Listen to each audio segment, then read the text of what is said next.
Hello mga B! Welcome to my mini vlog. So, itong time na to ay nagpunta nga pala kami ng aking anak sa Clark City, Pampanga. Diyan po sa loob. So, gaganapin po ang sinasabi nila Aurora Festival.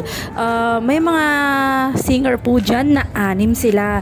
Pero ang talagang pinunta namin dyan yung Bini, yung favorite ng Junax ko. Bini fan, ganon.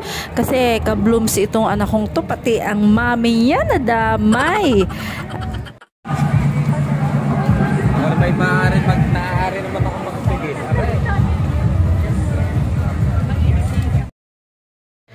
Bali, nag-open gate na pala sila ng 1 PM. Sabi ko nga sa anak ko, ang init ng oras na ganun eh. So, sakto lang naman ang pagpunta namin ng 4:30 PM. Sobra pang ang init nung time na yun eh. Pero, tama lang kasi dinagsana ng mga tao.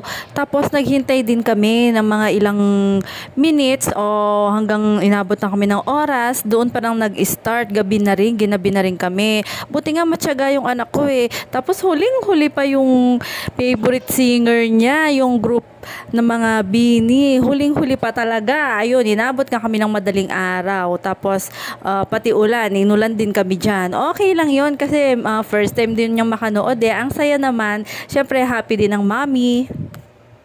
Oh, ayan, sinabi ko sa kanya, wag nang magditigas ang ulo ha. Sinunod na namin ni mami ang gusto ha. Charot.